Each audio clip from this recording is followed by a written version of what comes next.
What's up guys, sharkeatyellow here again to bring you my Gravekeeper Deck profile that I brought to the Charlotte Regionals. Oops, it's already falling apart. But I brought this to the Charlotte Regionals. I went 2-2. I played against Mermail, what was it? Infernities, and 2 Fire Fist decks, which you guys can tell which ones I won and which ones I lost. I went round 1 against the Mermails, easily beat that, and then I went against the Infernities, beat that relatively easy, and then I got to the hard stuff where I fought 2 Fire Fist players back to back, ended up losing both of those, and yeah, that deck is just stupid. I'm just gonna wait until the format ends, which it's going to end pretty soon. We have 1 more month left. The format doesn't end until March 31st, if I do remember. And yeah, until then, hopefully Fire Fists leave the format because Bear's an asshole and it wrecks my deck. So with that being said, Gravekeepers don't have that bad of a matchup against Fire Fist. They have a decent, it's more of a skill matchup. You can play around it and all this other good stuff. Like I said in my update video, I was ill prepared for this tournament. I wasn't,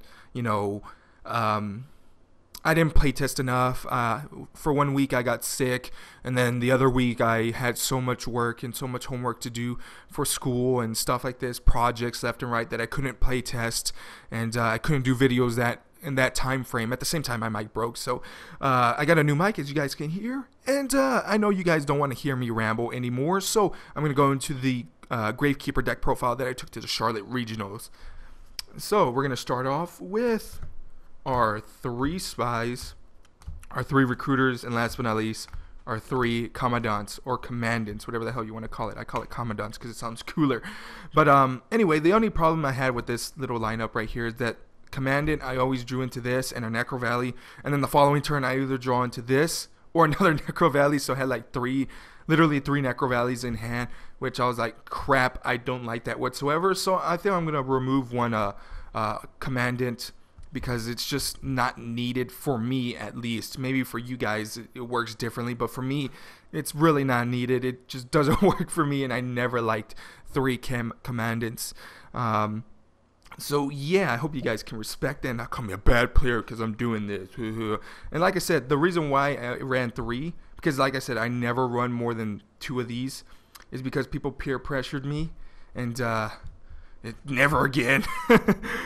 So I'm gonna run it the way I like to run it. Next is 2 Descendants, your Heretic, and Assailant. Now this was also peer pressure. A lot of people were telling me that Heretic wasn't a great card, even though I should have trusted my gut.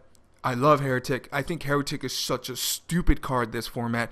It's just it helps you win games. It's just really, really, really freaking dumb.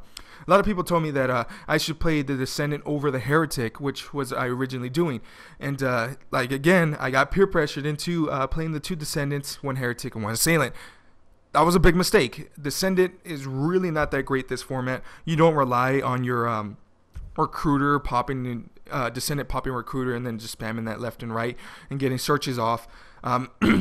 What I really miss is that once one of my Heretics would get removed, I didn't have the second one to search into to have backup fodder, and people play really dumb when Heretic is out on the field. They waste so many damn cards just to remove Heretic off the field, and it's just a really, really, really great card. Same thing with Assailant. The sad part is that I did not side in the second Heretic. I did not have it in my sideboard.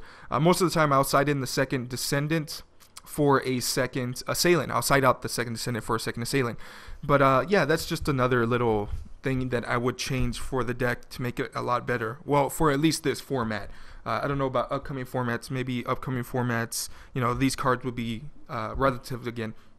Next is your 2 Necro Valleys, your 1 Stale, and last but not least, your 1 Royal Tribute. Royal Tribute, hit and miss. If you guys want to play the card, play the card. You don't have to. It's just it's just a win more card. I just played it because I had room, and yeah, I might, I don't know. I'm still iffy about this card. It's yeah. Like I said, if you want to play, you can play it. If you don't, you don't. You don't have to. Don't let people tell you otherwise. Next is your 2 Polydualities, your 2 MSTs, your 1 Book of Moon, and last but not least, your 1 Dark Hole to round up the spell lineup. Now for the traps, we have our 3 Tombs of the Necro Valley. And I know some people play 2 of these because they don't want to draw into it. For me, on the other hand, I never draw into this card, so I want to play the 3. And like, still, even with the 3, I hardly ever draw into this card. I ever see it. But to counteract that, I run 7 Tools of the Bandit, which is freaking amazing. This card is so stupid. Your opponent tries to do anything. They try to royal tribute you, or royal tribute. They try to torrential tribute you or something. 7 Tools of the Bandit. What are you gonna do? Nothing. Or they try to solemn warning you. They use 2,000 life points. Well, you only use 1,000. Negate their card, and you protect your assets, which is pretty freaking awesome. I do love 7 Tools of the Bandit. Next is your 3 Phoenix Chain, which I think is a must in Gravekeepers. Stops your opponent from attacking, stops their card effects, and is just a really dumb card. This card was MVP all day, especially against the Fire Fist matchup. Just go hit their bear, and then from there you just wreck your opponent. It's just a really stupid card. Next is your 2 Mirror Force, your 1 Torrential Tribute, your 1 Solemn Warning, your 1 Compulsory Activation Device, and last but not least, your 1 Dark Hole, your 1 Bottomless Trap Hole. Now for the side deck, let's move this out of the way. For the side deck, I had 1 Shaman. Shaman came in clutch sometimes. When I was side this in, it came in clutch. It's pretty damn good card. I would always side it in. Your 1 Assailant, this card is extremely good. Always side it in or have it in the main board. It's really good this format. Next is your 2 Fossil Dynas. Never played this. Never had to. Next is your Thunder King Ryal. Like I said, never played this. Never had to.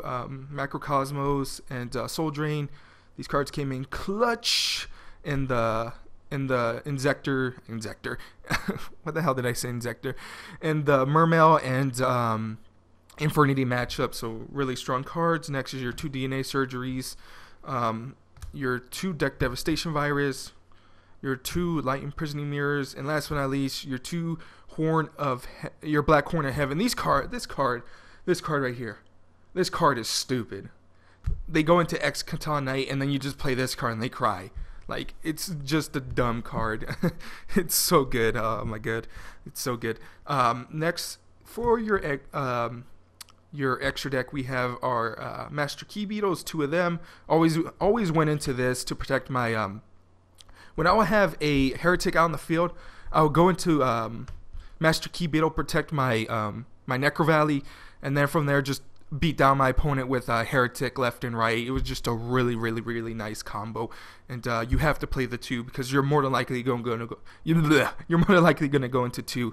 Next is your Gaga Cowboy, your Abyss Dweller, your Roach, your Crazy Box, just in case they play any effect negation cards like Skill Drain. Now everything else right here is just random stuff that I just put in here because I had room. Giga Brilliant, Diamond Dire Wolf, Leviathan, Pearl, your Zen Mains, your Peppy, your Corn, your Dalka, and Logia. Now these 2 cards, I have gotten this off in Dueling Network like once or twice because of the DNA surgery, and when you do, you essentially win the game. I haven't got it off in real life, but once I do, one of those days I will be there to record it because it's just so good when you get it off in Dueling Network and people are like, what the hell are you doing, dude? And you get those off and they're like, oh, okay, whatever.